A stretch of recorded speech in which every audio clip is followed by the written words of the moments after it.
සාදු සාදු සාදු. නමස්කාර වේවා බුදුරුවනට සැමදා බුදු හිමි සරණ යමි. නමස්කාර වේවා ධම්රුවනට සැමදා සදහම් සරණ යමි.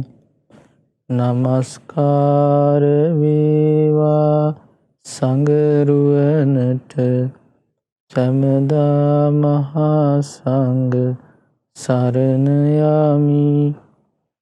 නමස්කාර වේවා තුනුරුවනට සැමදා තිසරණ සරණ යමි. සාදු සාදු. මාගේ ගුරු දේවෝත්තම පින්වත් ලොකු ස්වාමීන් වහන්සේට මාගේ නමස්කාරය වේවා. සාදු සාදු. ශ්‍රද්ධාවන්ත වාසනාවන්ත පින්වත්නි, මේ සවස් වෙලාවෙත් මේ පින්වත් පිරිස මේ සූදානම් වෙන්නේ බුදුරජාණන් වහන්සේ විසින් දේශනා කරන්නට යෙදුන උතුම් සූත්‍ර දේශනාවක් ඉගෙන ගන්න. අද මේ ධර්ම දේශනාවේ විකාශන දායකත්වයේ දරමින් පුණ්‍ය ධර්මයන් රැස් කරගන්නේ පින්වත් ධම්මිකා පෙරේරා මහත්මිය, පසන් පෙරේරා මහත්මයා, හර්ෂණී කෝරාලගේ මහත්මිය, මොහාන් පෙරේරා මහත්මයා, ඒ වගේම තමයි දිනිති රුවන්තිකා මහත්මිය ඇතුළු පින්වත් පිරිස. ඒ පිංගුතු සඳහන් කරලා තියෙනවා මිය පරලෝකයේ හේමාවති පෙරේරා කරන්නාගොඩ මහත්මියට පුණ්‍යානුමෝදනා කිරීමේ බලාපොරොත්තුවෙන් කියලා. පින්වත්නි, බුදුරජාණන් වහන්සේ මේ ලෝකෙට පහළ වුණාට පස්සේ තමයි මේ ලෝක සත්වයන්ට මේ නිවන් මාර්ගය කියන එක විවර වෙන්නේ. බුදු කෙනෙක් මේ ලෝකෙට පහළ නොවන තාක් මේ සත්වයන්ට මේ සසරෙන් නිදහස් වෙන්න අවස්ථාවක් නැහැ. මොකද මේ ලෝක සත්වයෝ සසර නිදහස් වීමක් ගැන දන්නේ නැහැ. මේ නිවනක් කියලා තියෙන දෙයක් තියෙනවා කියලා දන්නේ නැහැ. මේ ලෝකය කියලා කියන්නේ හේතුඵල ධමයෙන් සකස් වෙච්ච එකක් කියලා දන්නේ නැහැ. එතකොට මේ ආදී කාරණා නිසා ඒ සසර යන සත්වයාට දුක නිදහස් වෙන්න අවස්ථාවක් නැහැ. බුදුරජාණන් වහන්සේ තමයි මේ ලෝකෙට පහළ වෙලා ඒ තමන්ගේ ස්වකීය ඥාණයෙන් මේ පටිච්චසමුපාදයන් පටිච්චසමුපාද ධර්මය අවබෝධ කරගෙන ආර්ය සත්‍ය ධර්මය අවබෝධ කරගෙන මේ ලෝකෙට පෙන්ලා දෙනවා මේ නිවන් මාර්ගය. ඉතින් ඒ නුවණ තියෙන කෙනා මේ නිවන් මාර්ගය බුදුරජාණන් වහන්සේ කියලා දෙනකොට ඒ ධර්මයේ කෙරේ පැහැදීමෙන් ඒ ධර්මය ඉගෙනගෙන ධර්මයේ පුරුදු කරලා තම තමන්ගේ ජීවිතවලට යහපත ඇති කර ගන්නවා. අපගේ ශාස්ත්‍රඥ වහන්සේ මේ ලෝකෙට පහළ වෙලා ඒ නිවන ගැන කියලා දෙන ධර්මයේ කියලා දෙනකොට ඒ ධර්මය අහලා බොහෝ පිරිසක් නිවන් සුවපත් කරගත්තා. බොහෝ පිරිසක් සුගති සපත් කරගත්තා. ඉතින් අන්නේ නිවන් මාර්ගයේ නිවන කරා අපිව ගෙන යන, සුගතිය කරා අපිව ගෙන යන, සතර අපායම උදවන ඒ ධර්මයේ තමයි අද අපි ඉගෙන ගන්නෙ.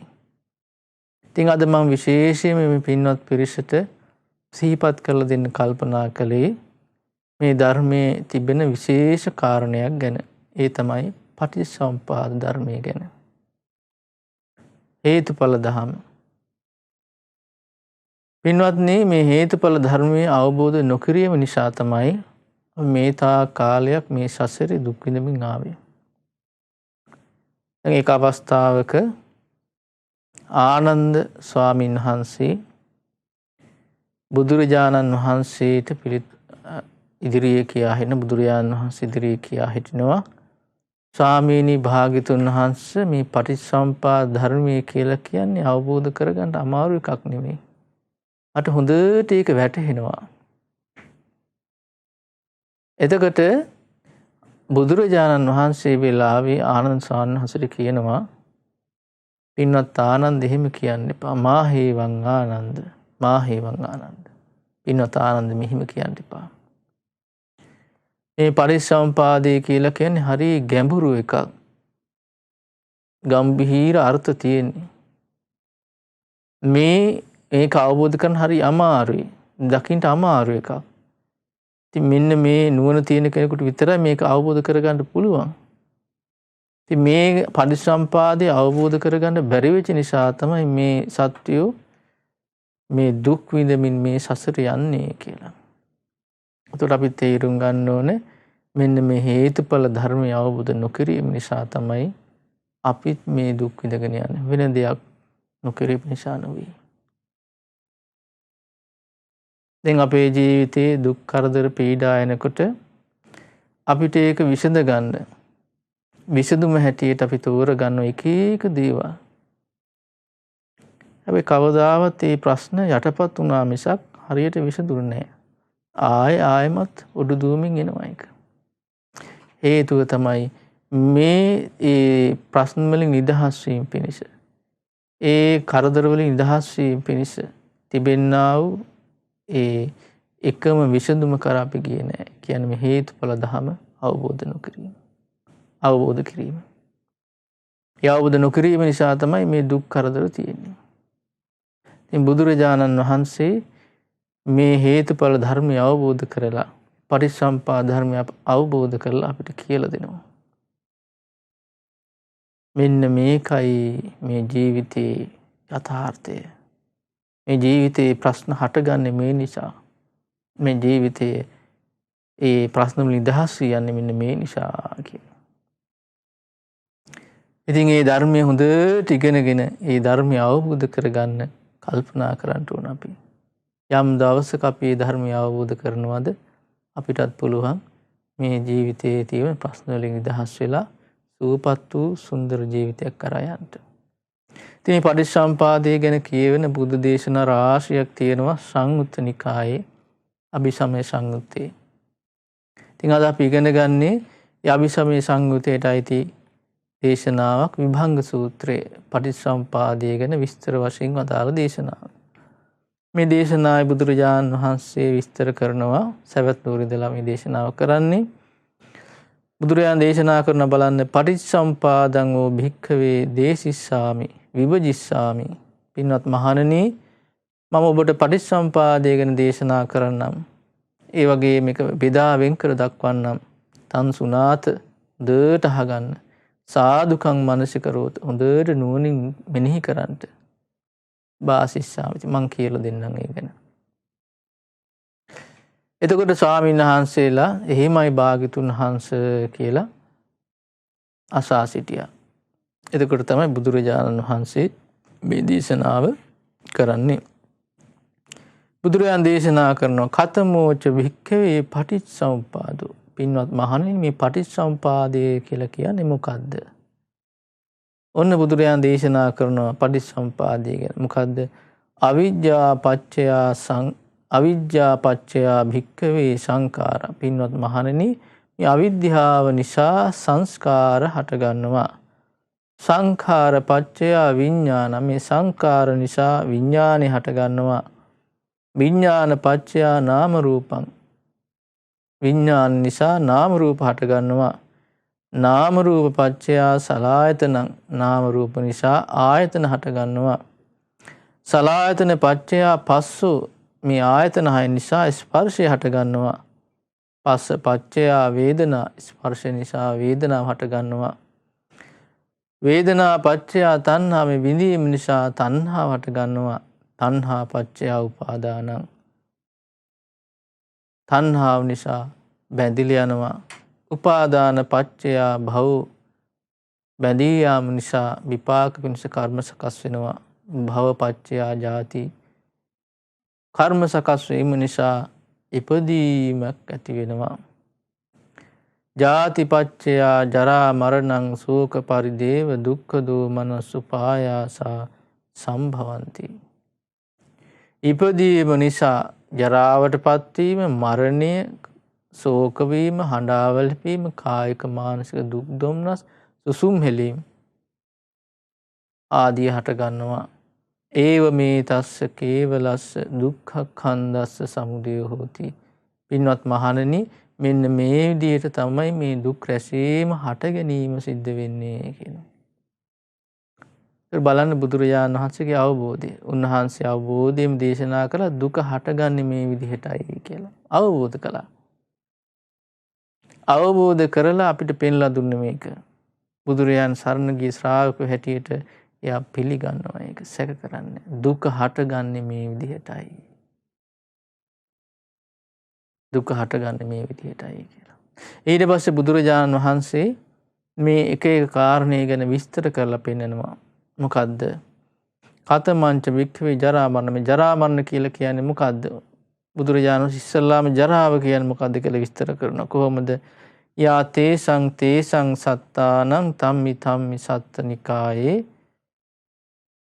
ඒ සත්වයන්ගේ යම් කිසි සත්ව කොටසක් ඉන්නවා. ඒ සත්වයන්ගේ ජරාවට පත්වීමක් ඇද්ද? ජීර්ණතා, දිරණ ස්වභාවයක් ඇද්ද? කණ්ඩිච්ඡං, පාලිච්ඡං, වලිත්තචතා, දස් වැටෙන ස්වභාවයක්, හම රැලි වැටෙන ස්වභාවයක්, කෙස් පැහැෙන ස්වභාවයක් ඇද්ද? ආයුනෝ සංහානි, ආයුෂයන් ගෙවිල යනවද? ඉන්ද්‍රියානම් පරිපාකෝ, මේ ඉන්ද්‍රියන් මෝරා යනවද? අයං උච්චති ජරා. මෙන්න මේකට කියනවා ජරාවට පත්වීම කියලා. හරි පැහැදිලි විග්‍රහයක්. ජරාව කියලා කියන්නේ මේක වයසට යනවා. ඇඟපත දිරනවා, මෝරලා යනවා. දත් වැටෙනවා.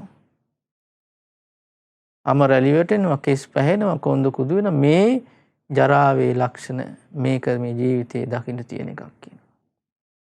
ආයුෂ ගෙවි යනවා. ඕනෑම ජීවිතයක මේ ස්වභාවය මේ යම් මොන යම් විදිහකට මේ ලක්ෂණයක් ගැන කතා කරත් ඒ හැම එකටමයි ජරා, හැම එකම ජරාවටයි ඇති. වයසට යනවා කියන එක. එතකොට බලන්න උපන්දා ඉඳලා ඉපදෙනකොටම මේක උරුම කරගෙන ටික ටික ආයුෂ ගෙවෙනවා යාගේ. ජරාවටපත් වීම. ඉන්ද්‍රිය ටික ටික මෝරා යනවා. ජරාවටපත් වීම. එතකොට මෙන්න මේක තමයි ජීවිතයේ ස්වභාවය. ඊළඟට බුදුරජාණන් වහන්සේ දේශනා කරනවා මොකද්ද මේ මරණය කියලා කියන්නේ? යා තේසං සත්තානං තම්මා තම්මා සත්තනිකාය. ඒ සත්වයන්ගේ සත්ත්ව ලෝක වලින් චුත වීමක් ඇද්ද? චවනතා චුත වන ස්වභාවයක් ඇද්ද? භේද විදී යාමක් ඇද්ද? අන්තරදාන අතුරුදන් වීමක් ඇද්ද? මච්චු මරණ මරණයටපත් වීමක් ඇද්ද? කාල කිරියා කලුරිය කෙලීමක් ඇද්ද? කන්ධානම් භේදු පංචුපාස්කන්ධයේ බෙදී යාමක් ඇද්ද? කලේබරස්ස නිකිම ශරීරය අතහැර දැමීමක් ඇද්ද? ජීවිතින්ද්‍රියස් උපච්ඡේදෝ ජීවිතේ නැමැති ඉන්ද්‍රිය නැසී යාමක් ඇද්ද? ඉදං උච්චති මරණ. මේකට කියන මරණය කියලා. එතකොට බුදුරජාණන් දේශනා ඉති අයංච ජරා ඉදංච මරණං ඉදං උච්චති වික්ඛවේ ජරා මරණ. මෙන්න මේකට කියනවා ජරා මරණ කියලා. පින්වත්නි, අපගේ බෝසතාණන් වහන්සේ බුදුරජාණන් වහන්සේ සම්බුද්ධත්වයට පත් වෙන්න කලින් සිද්ධාර්ථ කුමාරලා ඉන්න කාලේ උන්වහන්සේ පෙර නිමිති දැක්කට පස්සේ හිතේ වැඩ කරපු කල්පනා මේක ජරාවට පත්වීම, මරණය, මෙන්න මේ ස්වභාවයට පත් වෙනවා මේ ජීවිතේ. මේකට විසඳුමක් හොයන්න ඕනේ. එහෙම හොයලා තමයි මේ කල්පනා කළා තමයි ගිහි ජීවිතය අතහැරියේ. ජරාවට මරණයට විසඳුමක්. ජීවිතේ මේක මුහුණ දෙන තිබෙන යථාර්ථයක් කියලා තේරුම් ගත්තා. මිනිස්සු අසරණ වෙන හැටි. එතකොට තමයි බුදුරජාණන් වහන්සේ ඒ ආර්ය අජරාමර දෙයක් සොයාගෙන ගියේ නිවන සොයාගත්තේ. ඉතින් නිවන සොයාගෙන තමයි අපිට මේ කාරණා පෙන්ලා දුන්නේ. එතකොට මේ පරිසම්පාදයේ කියන මේ ජරාව මරණය කියන කාරණේ මෙන්න මේ විදිහට තමයි බුදුරජාණන් වහන්සේ විස්තර කරේ. ওই විදිහට අපි මතක තියාගන්න, දරා ගන්න ඕන. වෙන දෙයක් නෙමෙයි. ඊළඟට බුදුරජාණන් වහන්සේ පෙන්ලා දෙනවා මොකද්ද මේ ඉපදීම කියලා කියන්නේ? කතමාච භික්ඛවේ ජාති. යා තේසං සත්තානං ධම්මි ධම්මි සත්තනිකාය ජාති ඉපදීමක් ඇද්ද සංජාති පහලීමක් ඇද්ද ඔක්කන්ති බැස ගැනීමක් ඇද්ද නිබ්බත්ති ඉපදීමක් ඇද්ද අබිනිපති විශේෂ ඉපදීමක් ඇද්ද කන්ධානම් පාතු භව රූප වේදනා සංඥා සංකාර විඥාන කියන ස්කන්ධයන්ගේ පහලීමක් ඇද්ද ආයතනානම් පටිලාභ ඇස කන නාසය දිවකය මනස යන ආයතනයන්ගේ ලැබීමක් ඇද්ද මේකට කියන ඉපදීම කියලා. එතකොට බුදුරජාණන් වහන්සේ මෙන්න මේක අවබෝධ කළා. මේකට තමයි මේ ඉපදෙනවා කියලා කියන්නේ. ඒතර පරිසම්පාදයක නුවණින් මෙහෙකට උන්වහන්සේ අවබෝධ කරපු කාරණේ තමයි මෙන්න මේ ජරාව මරණය කියන කාරණය ඇති වෙන්න හේතුව තමයි ඉපදීම. යම් තාක් ඉපදීම කියන හේතුව තියෙනවද ඒ තාක් මේ ජරා මරණ කියන දකින්න තියෙනවා. ඉපදීම කියන හේතුව ඇතුණාද ජරා මරණ දකින්න තියෙනවා. ජරා මරණ නැති උපතක් නැහැ. මොකද ඉපදීම කියලා කියන්නේ ජරා මරණ වලට හේතුවයි. ඒතර යම් තාක් ඉපදීම තියෙනවද ඒ තාක් ජරා මරණ තියෙනවා. යම් දවසක ඉපදීම නැද්ද ජරා මරණ නැහැ. ඒතර මෙන්න මේ න්‍යාය මේ ධර්මතාවය මේ ලෝකෙ මිනිස්සු අවබෝධ කරලා නැහැ. බොහෝ දෙනෙක් ඒක කල්පනා කරන්නේ ජරාවට මරණයට මේ දුක් දුම්නස් වලට මුහුණ දෙන්නේ නැති මේ වගේ නිදහස් වෙච්ච ජීවිතයක් ඉපදීමක්. එහෙම දෙයක් මේ ලෝකේ නැහැ. ඒ වගේ දෙයක් බලාපොරොත්තු වෙනවා. ඇයි මේ හේතුඵල ධර්මයේ මේ යථාර්ථය දන්නේ නැහැ. ඉපදීමත් එක්ක ජරා මරණයි හටගන්නේ. හේතු හටගෙන ඵලය හටගන්නේ. ඒකයි මේ හේතුඵල ධර්ම කියන්නේ. ඒක වෙනස් කරන්න බෑ. ඉපදෙනවා ජරා මරණ නැති වෙන්න ඕනේ. එහෙම එකක් නැහැ. ඉපදීම තිබුණද ජරා මරණ තියෙනවා. ඉපදීම නැද්ද ජරා මරණ නැහැ. ජරා මරණට ඒ නිසා අකමැති කෙනා ඉපදීමට අකමැතියි. මේ හේතුඵල ධර්මයේ දන්න කෙනා. මේ ධර්මය අවබෝධ කරගන්න නැති කෙනා එයා දන්නේ නැහැ ඉපදීම නිසා තමයි ජරා මරණ හටගන්නේ කියලා. ජරා මරණට අකමැතියි. හැබැයි ඉපදීමට කැමතියි. ඇයි මේ ධර්මයේ තේරුම් අරගෙන නැහැ. බුදුරජාණන් තේරුම් ගත්තා. ඉපදීම නිසා තමයි මේ ජරා මරණ තියෙන්නේ. ඉපදීම නිරුද්ධ වෙනකොට ජරා මරණ නිරුද්ධ වෙලා යනවා. ඒ නිසා තමයි මනස කවදාවත් ආය උපතක් වර්ණනා කරන්නේ නැති. ඒ ජරා මරණත් එක්ක යන්න තියෙන්නේ. මෙන්න මේක තමයි ඉපදීම. ඒ ඉපදීම නිසා තමයි ජරා මරණ හටගන්නේ. මේ බුදුරජාණන් දේශනා කරපු දේ මේ විදිහට මතක තියාගන්න. ඊළඟට බුදුරජාණන් දේශනා කරනවා කතමෝච භික්ඛවේ භවෝ. භවය කියලා කියන්නේ මොකද්ද? පයෝ මේ භවෝ. භව තුනක් තියෙනවා. කාම භවෝ, රූප භවෝ, අරූප භවෝ. අයං උච්චති භික්ඛවේ භවෝ. පින්වත් මහණනි භව තුනක් තියෙනවා. කාම භවය, රූප භවය, අරූප භවය. කාම ලෝකේ විපාක පිණිස කර්ම සකස් වෙනවා. රූප ලෝකේ විපාක පිණිස කර්ම සකස් වෙනවා. අරූප ලෝකේ විපාක පිණිස කර්ම සකස් වෙනවා. ඒතර බුදුරජාණන් වහන්සේ දේශනා කොට වදාලා ඉපදීම කියන කාරණයට හේතුව මෙන්න මේ භවයයි. කර්ම සකස් වීමයි. කාම ලෝකේ විපාක පිණිස කර්මයක් සකස් වෙනවා. එතකොට යාට කාම ලෝකේ උපත ලැබෙනවා.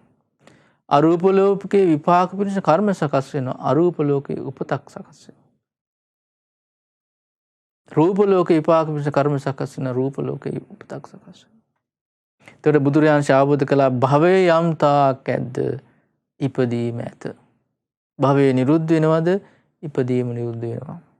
භවය නිසා තමයි ඉපදීම හටගන්නේ. විපාක පිණිස කර්ම සකස් වීමක් ඇද්ද? ඒ හේතුව නිසාමයි ඉපදීම කියන එක හටගන්නේ අවබෝධ කළා. ඒ විපාක පිණිස කර්ම සකස් වීම නිරුද්ධ වෙලා යනවද? ඉපදීමත් නිරුද්ධ වෙලා යනවා කියලා අවබෝධ කළා. එතකොට බුදුරජාණන් වහන්සේ ඔන්න ඒ විදිහටයි පරිසම්පාදය ගැන අපිට දේශනා කොට වදාළේ. එතකොට මේ කර්ම සකස් වෙනවා කියලා කියන්නේ භවය කියලා කියන්නේ වෙන දෙයක් නෙමෙයි. විපාක පිණිස කර්ම සකස්. භව කීයක් තියෙනවද? 3යි. කාම භවේ, රූප භවේ, අරූප භවේ. කාම ලෝකේ විපාක පිණිස කර්ම සකස් වීම, රූප ලෝකේ විපාක පිණිස කර්ම සකස් වීම, අරූප ලෝකේ විපාක පිණිස කර්ම සකස් වීම. එතකොට ඒ කර්ම සකස් වීම හේතු වෙනවා ඉපදීම. ඒ ඉපදීම හේතු වෙනවා ජරා මරණ. ඒ කර්ම සකස් වීම නිරුද්ධ වෙනවද? ඉපදීම නිරුද්ධ වෙනවා. ඉපදීම නිරුද්ධ වෙනවද? ජරා මරණ නිරුද්ධ වෙනවා. ඔන්න බලන්න. ඒතර මේක තමයි මේ පටිච්චසමුපාදය කියලා කියන්නේ. ඊළඟට බුදුරජාණන් වහන්සේ දේශනා කරනවා මොකද්ද මේ උපාදානය කියලා කියන්නේ? බුදුරජාණන් දේශනා කරනවා චත්තාරිමානි භික්ඛවේ උපාදානි බැඳී යාම 4ක් තියෙනවා. කාම උපාදානං කාමයට උපාදාන වෙනවා. ditthi උපාදානං ditthියට උපාදාන වෙනවා. සීලබ්බත උපාදානං සීල ඍතු වලට උපාදාන වෙනවා. අත්වාද උපාදානං මම මගේ ආත්මය කියන අදහස ඇඳිලා යනවා. මෙන්න මේකට කියනවා මේ උපාදාන. මෙන්න මේ කාමයට බැඳී යාම, දෘෂ්ටියට බැඳී යාම, සීල ඍතු වලට බැඳී යාම, අත්වාදයට බැඳී යාම. මෙන්න මේක හේතු වෙනවා කියන මේ බැඳිලා යන ස්වභාවය හේතු වෙනවා කියනවා කර්ම සකස් වෙන්න. කර්ම සකස් වීම ඇතිවෙන්න හේතු වෙන කාරණා තමයි බැඳිලා යන එක. එතකොට මේ බැඳිලා යෑම යම් තාක් ඇද්ද කර්ම සකස් වෙනවා. බැඳී යෑම නිරුද්ධ විද්‍යාවසට මේ කර්ම සකස් වීම නිරුද්ධ වෙලා යනවා. එතකොට බලන්න පින්වත්නි මේක මේ හේතුඵලෙන් දහමක් අනුව වෙන එකක්. හේතුව ඵලය. ඒ ඵලය තව කාරණකට හේතුවක්. එතකොට ඒ හේතුව මුලකින් තම ඵලයක් හට ගන්නවද ඒ ඵලය තව කාරණයකට හේතුවක්. ඒතර මේ විදිහට තමයි මේ රවුම ගැට ගැහි යන්නේ. ඉතින් බුදුරජාණන් දේශනා කරන්නේ මෙන්න මේක කඩන්ට. ඒ කඩන්ට නම් මේක තේරුම් ගන්න ඕනේ මේක මේ ප්‍රශ්නේ හටගන්නේ කොහොමද කියලා. ඒකයි මේ එකින් එක උන්වහන්සේ විස්තර කරලා දෙන්නේ. දැන් බලන්න අපිට වාසනාව ලැබෙන මේ ගැන වචනයක් හරි අහන්න. වචනයක් හරි අහන්න. නැත්තම් අපිට මේක හාන් කවිස්සයක්වත් මේ ගැන වැටහීමක් ඇති වෙන්නේ නැහැ. බුදු කෙනෙක්ම මේක අවබෝධ කරා මිසක් වෙන කෙනෙකුට නම් අවබෝධ කරගන්න බෑ. ඒ නිසා හිත පහදවාගෙන මේ කාරණා හොඳට මතක තියාගන්න ඉගෙන ගන්න. එතකොට මෙන්න මේ තේරුම් ගන්න මේ තමයි උපාදාන. මේ උපාදාන හට ගැනීමෙන් තමයි භවය හටගත්තේ. උපාදාන නිරුද්ධ වීමෙන් භවය නිරුද්ධ වෙලා යනවා. ඊට බුදුරජාණන් ඊළඟට දේශනා කළා මොකද්ද මේ තණ්හාව කියලා කියන්නේ? චෛමේ භික්කවේ තණ්හා. තණ්හාවේ ආකාර 6ක් විස්තර කරනවා. රූප තණ්හා. රූපයේ පිළිබඳ ආසාව ඇති වෙනවා. ශබ්ද තණ්හා. ශබ්දයේ පිළිබඳ ආසාව ඇති වෙනවා. ගන්ධ තණ්හා. ගන්ධ සුවඳ පිළිබඳ ආසාව ඇති වෙනවා. රස තණ්හා. රසයට ආසාව ඇති වෙනවා. පොට්ටබ්බ තණ්හා. කායට ලැබෙන පහසට ආසාව ඇති වෙනවා. ධම්ම තණ්හා. හිතට අරමුණට ආසාව ඇති වෙනවා. ඔය ආකාර 6යි ආසාව ඇති වෙන්නේ. ඔය 6න් තොරව වෙන දෙයක් ගැන ආසාවක් නැහැ. ඒකට මෙන්න මේ තණ්හාව කියන කාරණා නිසා තමයි බැඳිලා යන්නේ. රූප තණ්හාව ඇතුණත බැඳිලා යනවා. ශබ්ද තණ්හාව ඇතුණාද බැඳිලා යනවා. ගන්ධ තණ්හාව ඇතුණාද බැඳිලා යනවා. රස තණ්හාව ඇතුණාද බැඳිලා යනවා. පොට්ටබ්බ තණ්හාව ඇතුණාද බැඳිලා යනවා. ධම්ම තණ්හාව ඇතුණාද බැඳිලා යනවා.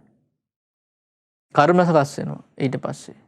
කර්ම සකස් වීම නිසා ඉපදීම සකස් වෙනවා. ඉපදීම නිසා ජරා මරණ දුක් දුම්නස් සියල්ලම හට ගන්නවා.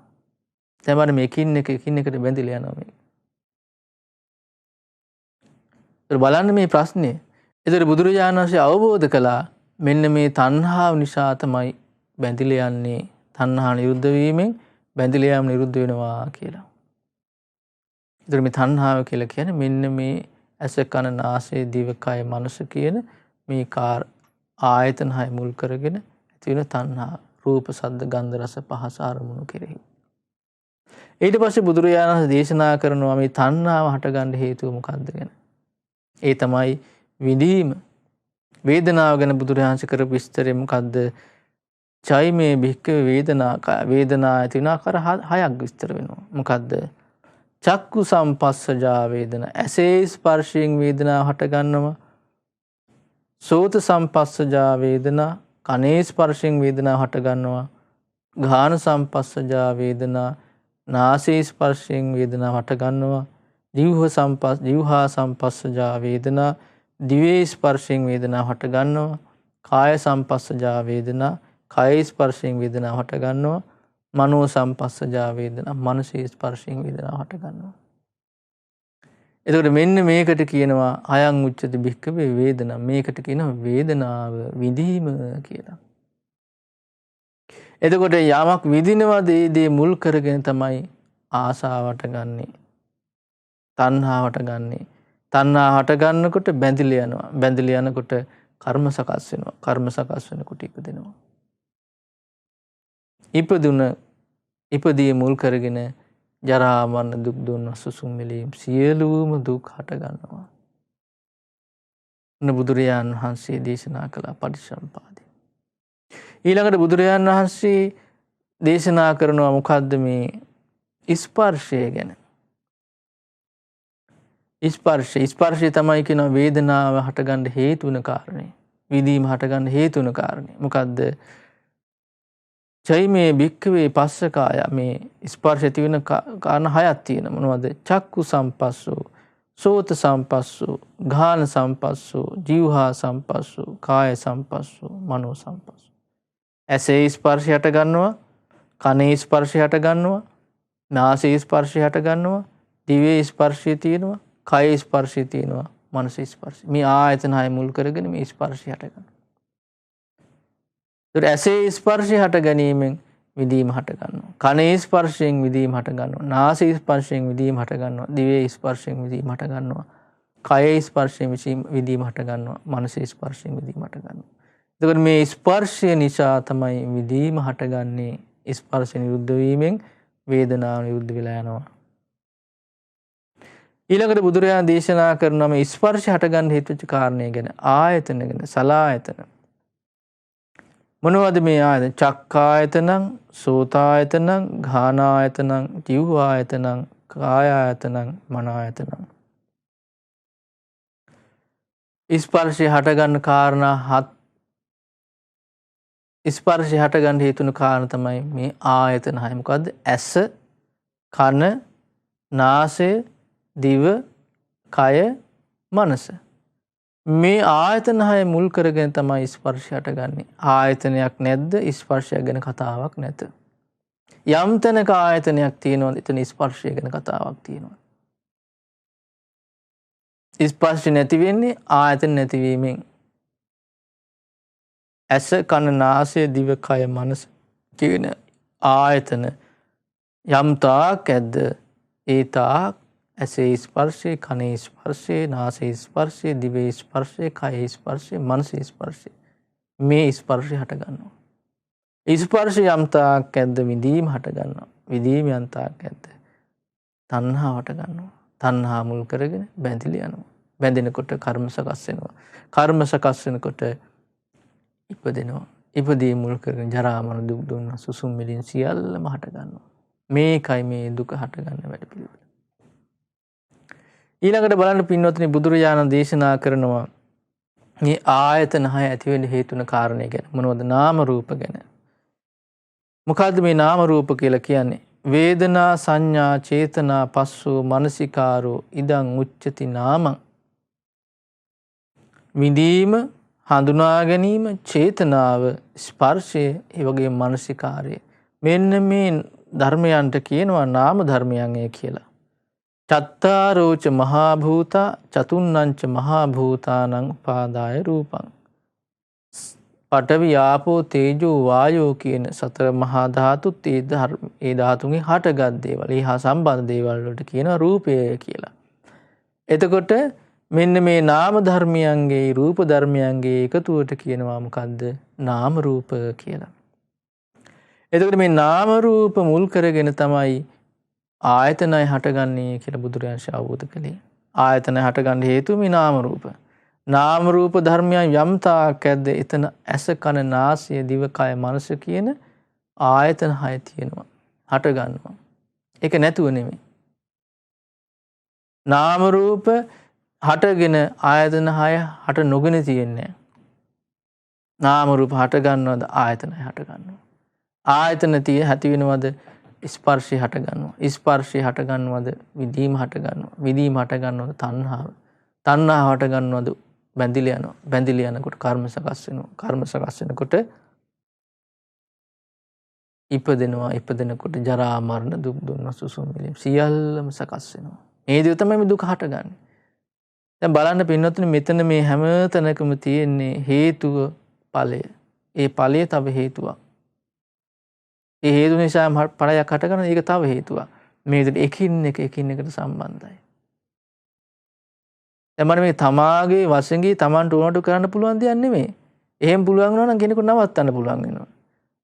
විඳීම ඇති වෙනවා විඳින නිසා තණ්හාවට ගන්න නැතුව තියාගන්න. එහෙම බෑ මේක. හේතුඵල ධම. තණ්හාවට ගන්න බැඳිලා නැතුව තියාගන්න. එහෙම එකක් බෑ. මේක මේ බාහිරින් බලලා තේරුම් ගන්න පුළුවන් එකක් නෙමෙයි. ජීවිත අභ්‍යන්තරයේ සකස් වෙන වැඩපිළිවෙල මේ. හැදෙන හැටි. කෙනෙක් මේක අවබෝධ කළත් නැතත් මෙයාගේ කෙනාගේ ජීවිත මේක තේරුම් ගත්ත නැතත් ඒ කෙනෙක්ගේ ජීවිතය තුළ තිබෙන යථාර්ථය මේක. මේ විදිහට තමයි මේ එක එක්කෙනාගේ ජීවිතවල මේ දුක සකස් වෙවි මේ සසර ගමනේ හැදෙන්නේ. ඒතර බුදුරජාණන් වහන්සේ මේක අවබෝධ කරලා මේ අපිට මේ කියලා දෙන මේ එකින් එක කාරණා. ඊළඟට බලන්න පින්වත්නි බුදුරජාණන් දේශනා කරනවා මොකද්ද මේ නාම රූප හටගන්න හේතුව? නාම රූප හටගන්න හේතුව තමයි විඥානය. විඥාන ගැන බුදුරජාණන් දේශනා කරනවා මොකද්ද? චෛමේ භික්ඛවේ විඥාන කාය. විඥාන කාය හයක් තියෙනවා. ආකාර හයකට විස්තර මොනවද? චක්කු විඥානං, සෝත විඥානං, ගාන විඥානං, જીවහා විඥානං, කාය විඥානං, මනෝ විඥානං.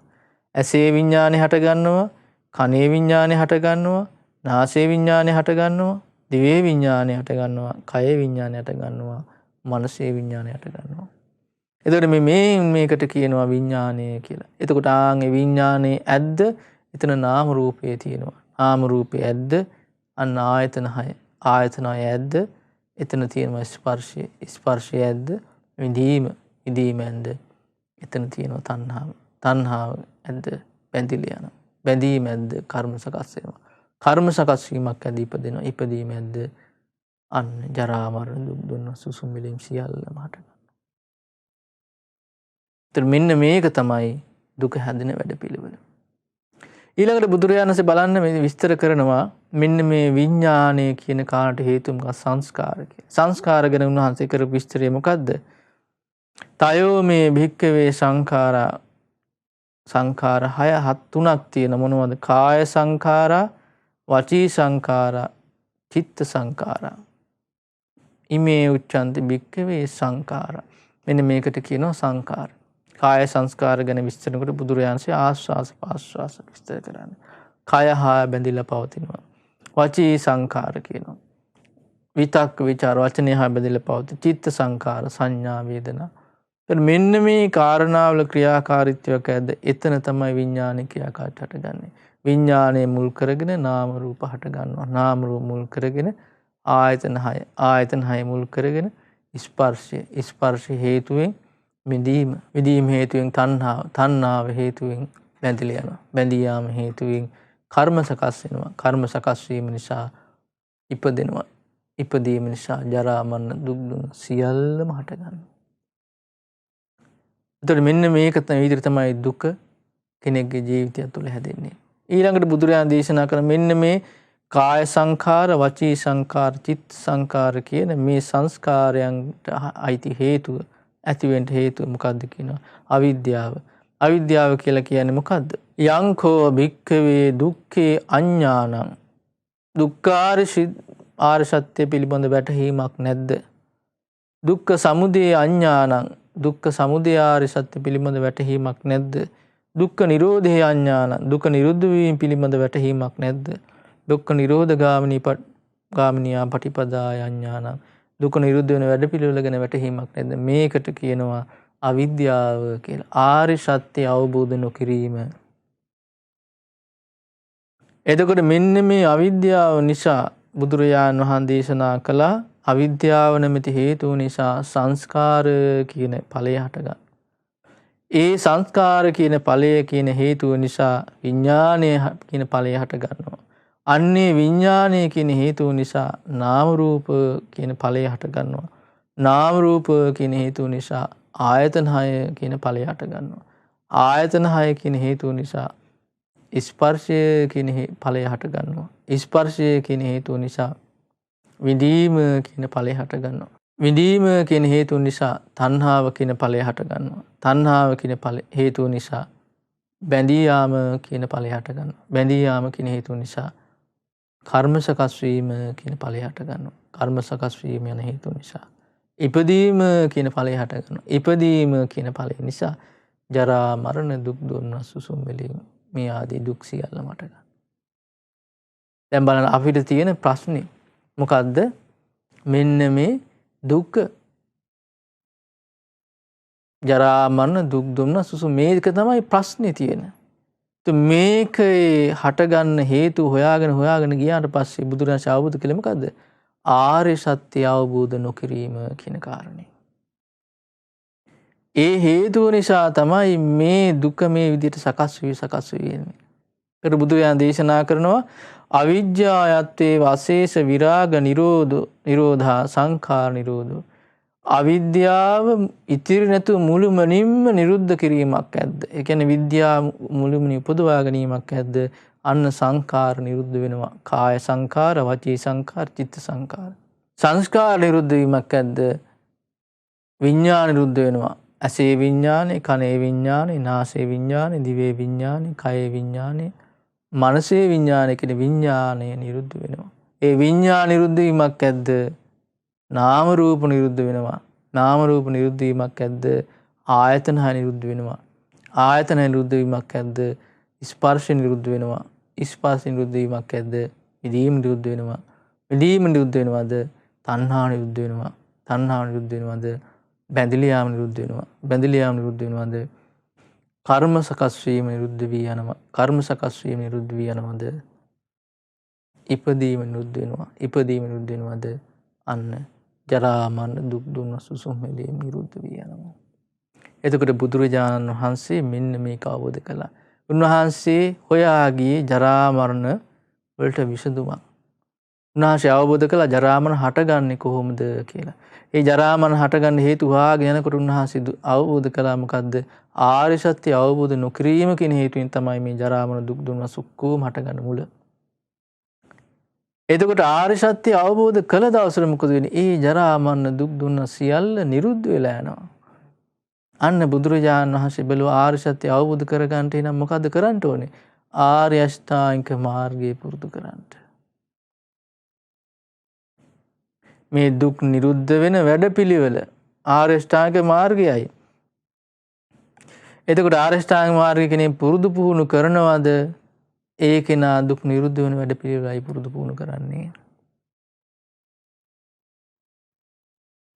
ආර්ය අෂ්ටාංග මාර්ගය කෙනෙක් පුරුදු නොකරනවද? එයා දුක්ඛ නිරුද්ධ වෙන වැඩපිළිවෙල පුරුදු කරන්නේ. එයාගේ ජීවිතේ දුක සකස් වෙවි යන්නේ. සකස් වෙවි යන්නේ. එතකොට කෙනෙක්ගේ ජීවිතේ මේ හේතුඵල ධමයක් අනුව තමයි දුක සකස් වෙන්නේ. එතකොට හේතුව නිරුද්ධ වීමෙන් දුක හටගන්න ඒ ඵලයේ වෙච්ච දුක නිරුද්ධ වෙලා යනවා. ඒක නිරුද්ධ කරන වැඩපිළිවෙල මොකද්ද? ආර්ය අෂ්ටාංගික මාර්ගය. සීල සමාධි ප්‍රඥා වශයෙන් දියුණු කරන්න ඕන මේ මාර්ගය. එතකොට ඒක හොඳට තේරුම් ගන්න. බුදුරජාණන් මෙන්න මෙතන මේ කාරණේ පෙන්ලා දුන්නේ. දුක නිරුද්ධ වෙන්නේ මේ විදිහට මේ අවිද්‍යාව නිරුද්ධ වෙච්ච දවසටයි. ඉතිරි නැතු. අවිද්‍යාව නිරුද්ධ නොවන තාක් මේ දුක උරුමයි අපිට. දුක උරුමයි. ඉතින් මේක තේරුම් ගත්තොත් මේ කාරණේම කෙනෙක් තේරුම් ගත්තොත් මේ විදිහටයි මේ දුක හටගන්නේ මේ විදිහටයි මේ දුක නිරුද්ධ වෙන්නේ කියලා තේරුම් ගත්තොත් සම්මා දිට්ඨියට පැමිණිච්ච කෙනෙක් වෙනවා. ඉතින් අද කාලේ ගොඩාක් දෙනෙකුට මෙන්න මේක නැහැ. මේ ගැටලුව හටගන්න විදිහ ගැනයි නැති වෙන විදිහ ගැනයි තේරුමක් නැහැ. දැන් කල්පනා කරලා බලුවොත් පිටුනේ අපි කවුරුත් දුකට කැමති නැහැ. දුකට කැමති නැහැ. සුවපත් වූ ජීවිතයක් කරා යන්නයි කැමති හැම වෙලාවෙම. හැබැයි අපි දන්නේ නැහැ මේ දුක හැදෙන හැටි. අපි දන්නේ නැහැ මේ දුක නිරුද්ධ වෙලා යන හැටි. ඒ නිසා මොකද වෙන්නේ? දුකට අකමැති වුණාට දුක හැදෙන දේම නැවත කරනවා. දුක හැදෙන දේම නැවත කරනවා. හැබැයි දුක හැදෙන දේම නැවත කර දුක පිළිකුල් කරනවා. හැබැයි එහෙම කරා කියලා වෙනසක් වෙන්නේ. යාට ලැබෙන්නේම දුකයි.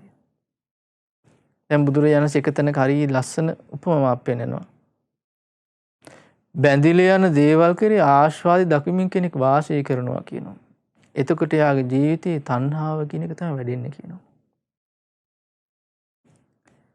බැඳිලා යන දේවල් ආශ්‍රය දකින් වාසය කරද්දී ඒ විදිහට කල්පනා කරද්දී යාගේ ජීවිතේ හටගන්නේ තණ්හාව කියන වැඩෙන්නේ.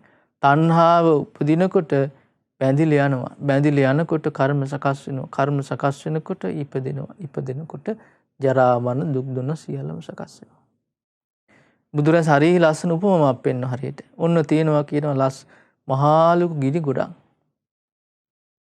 මහා ලොකු ගිනි ගොඩක් තියෙනවා කියන දර කරත් 30ක් 40ක් දාලා අවුලපු. ඉතින් මිනිස්සෙක් ඇවිල්ලා මේකට කලින් කලට වේලිච්ච තනකොළ, වේලිච්ච දර, වේලිච්ච ගොම ආදී දාන ඇවිලෙන් දුමනා කරන ද්‍රව්‍ය. බුදුරජාණන් දේශනා කරන ඒ විදිහට මේ ගින්න නිවෙන්නේ නැතුව බොහෝ කාලයක් පවතිනවා කියනවා.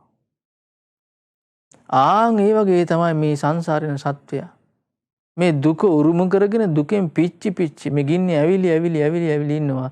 ඉතින් ඇවිලි ඉද්දැද්දි මාර ඇවිලෙන්ට උවමනා කර දීම දානවා හදනවා.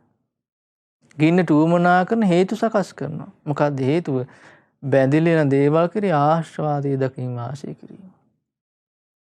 දැන් බලන්න මේ ලෝකයේ මිනිස්සු සත්‍යෝ සැපයි කියලා හිතන දේම මුල් කරගෙන තමයි මේ කටට දුක උරුම වෙන්නේ. ඒ සාමාන්‍යයෙන් සැපයි කියලා මේ ලෝකේ කතා වෙන්නේ මේ අදට යමක ආශ්‍රාදයේ දකින්න මහන්සි ගන්න එක. ඒ ආශ්‍රාදයේම සිහි කරන්න කල්පනා කරන එකනේ. දැන් රූපයක් ගත්තොත් රූපේ ආශ්‍රාදය ගැන විතරයි හිතන්නේ. ඒතර ආශ්‍රාදය ගැන මෙනෙහි කරාට ඒක මොකද තව ආදීනවත් තියෙනවා. ඒ ගැන හිතන්නේ නැහැ. එතකොට ආශ්‍රාදයේම දකින් වාසය කරන කල්පනා කරනකොට තණ්හා වැඩෙනවා කියනවා. ඒ මුල් කරගෙන අර දුකම සකස් වෙනවා කියනවා. අර පිච්චි ඉන්නවා. හේතුව සකස් වෙනවා ඵලය හට නොගෙන තියෙන්නේ. ඒ ඵලය ප්‍රතික්ෂේප කරා කියලා නොලෙමී තියෙන ලැබෙනවා හේතුඵල ධමයක් මේක. එතකොට බලන්න මේකයි මේ බුදුරජාණන් කියන්නේ මේක තේරුම් ගන්නට කියන මේ දුක හැදෙන වැඩපිළිවෙල මේකයි කියලා. ඊළඟට බුදුරජාණන් දේශනා කරනවා කෙනෙක් ඉන්නවා කියනවා. ඒ බැඳිලා යන දේවල් කරේ ආදීනව දකින් වාසය කරනවා කියන. ආදීනව දකින් වාසය කරනකොට එයාගේ තණ්හා වැඩෙන්නේ නැහැ කියන නිරුද්ධ වෙලා යනවා. තණ්හාව නිරුද්ධ වෙනකොට බැඳිලා යන්නේ නැහැ කියන. නිරුද්ධ වෙලා යනවා. බැඳිලා යෑම නිරුද්ධ වෙනකොට කර්ම සකස් වීම නිරුද්ධ වෙලා යනවා. කර්ම සකස් වීම නිරුද්ධ වෙනකොට ඉපදීම නිරුද්ධ වෙනවා. ඉපදීම නිරුද්ධ වෙනකොට ජරා මරණ දුක් දුන්න සුසුම්මලී මේ සියලු දුක් නිමාවටපත් වෙනවා කියනවා. බලන්න. ආදීනව කියලා කියන්නේ මොකද්ද? යමක අනිත්‍ය දැකීම.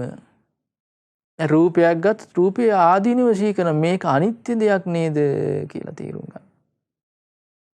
ඒ ධර්මතාව මේක මේ අනිත්‍ය වෙලා යන දෙයක්, මේක විනාශ වෙලා යන දෙයක්, අනාත්ම දෙයක්, තමන්ගේ වශයෙන් පවත්වන්න පුළුවන් දෙයක් නොවේය කියලා තේරුම් ගන්නකොට ඒ අවබෝධයත් එක්ක තණ්හා වැඩෙන්නේ. තණ්හා නිරුද්ධ වෙනවා. තණ්හා පිහිටන්න හේතුවක් නැහැ එතන. ඒ තණ්හා නිරුද්ධ වෙනකොට බැඳිලා යන්නේ නැහැ. බැඳිලා නොයනකොට කර්ම සකස් වෙන්නේ නැහැ. කර්ම සකස් නොවෙනකොට ඉපදෙන්නේ නැහැ. ඉපදීම නිරුද්ධ වෙනකොට අර දුක් දුන්න සියල්ල නිරුද්ධ වෙලා යනවා. බුදුරජාණන් අර වගේම උපමාවකින් පැහැදිලි කරනවා. ගින්නක් ඇවිලි තියෙනවා. මහා ලොකු ගින්නක්. හැබැයි ඒ ගින්නට මිනිහෙක් ඇවිල්ලා කරලින් කළා වගේ දර දාන්නේ නැහැ වේලිච්චි. වේලිච්ච තනකොළ දාන්නේ නැහැ. වේලිච්ච ගොම දාන්නේ නැහැ. එතකොට මොකද වෙන්නේ? අර තියෙන දර ටික ඇවිල්ලා ඉවරනකම් මේ ගින්න තිබිලා නිවිලා යනවා. පවතින ආහාර නැහැ. දාලා තියෙන දර ටික, දාලා තියෙන ගොම ටික, දාලා තියෙන තනකොළ ටික ඒ ටික ඉවරනකම් ඇවිල්ලා නිවිලා යනවා. ඒ වගේ තමයි කියනවා බැඳිලා යන දේවල් කරේ ආදීනම දකින් වාසය කරන කෙනාට. එයාගේ ජීවිතේ තණ්හාව නිරුද්ධ වෙනවා. තණ්හා නිරුද්ධ වීමත් එක්ක අර දුක හැදෙන වැඩපිළිවෙල නිරුද්ධ වෙලා යනවා. දුක හටගන්නේ නැහැ.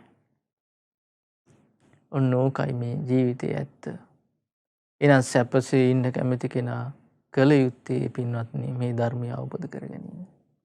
ඉතින් ඒක එහෙම එකපාරටම කරනවා කියලා කරන්න බෑ. ඒකට තමයි මේ සීල සමාධි ප්‍රඥා වශයෙන් බුදුරජාණන්සේ වැඩපිළිවෙලක් දී කියලා දීලා තියෙන්නේ. මේක පුරුදු කරන්න. ටික ටික මේක පුරුදු කරන්න. එතකොට නුවණ සීය වීරිය දියුණු වෙන මේ ධර්මයේ දකින්න පුළුවන්. දියුණු කරුම් ප්‍රඥාවකින් අවබෝධ කළ යුතු ධර්මයක් මේක. මෝඩයෙකුට තේරුම් ගන්න පුළුවන් එකක් නෙමෙයි. ඒ නිසායි ප්‍රඥාව දිනු වෙන වැඩපිළිවෙලක් තුළ හික්මෙන්ට කියලා කියන්නේ. දිනු කරන ප්‍රඥාවෙන් අවබෝධ කළ යුතු ධර්මයක් දිනු නොකරු ප්‍රඥාවෙන් අවබෝධ කරගන්න බෑ.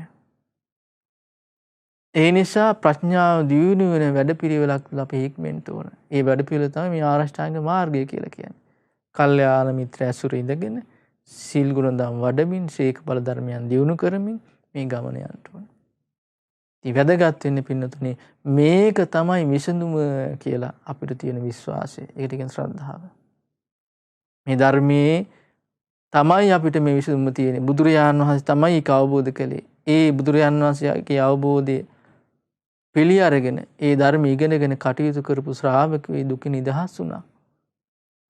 මෙන්න මේ විශ්වාසය අපිට තියෙන්න ඕන. ඒක මුල් කරගෙනයි මේ ගමන අපිට ඉදිරියට යන්න පුළුවන්කම ලැබෙන්නේ. ඉතින් ඒ දේ කරගත්තොත් අපි තරම් වාසනාවන්ත කිසි කෙනෙක් මේ ලෝකේ නැහැ පින්නතුනි. ඒ කරගන්න බැරිනොත් අපි තරම් අවාසනාවන්ත පිරිසකුත් නැහැ. මොකද මේ සංසාරේ ගමන් කරද්දී බොහෝ කාලයකට පස්සේ අපේට සසරේ කරපු විනකට මේ ධර්ම ඉගෙන ගන්න හම්බුනේ. දැන් වෙන මිනිස්සෙකුට මේ ගැන පණිවිඩයක්වත් අහන්නවත් නැහැ. අහන්න හම්බුනේ නැහැ කියලා මේ මිනිස්සුන්ට මේ ප්‍රශ්නේ නැතුව නැහැ. තියෙනවා. ප්‍රශ්නේ ගැන දන්නේවත් නැහැ.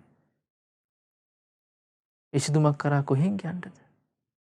ඉතින් අපිට මේ ප්‍රශ්නේ ගැන කියලා මඟ පෙන්වීමක් තියෙනවා අපිට. මඟ පෙන්වලා දෙනවා ධර්මයෙන්.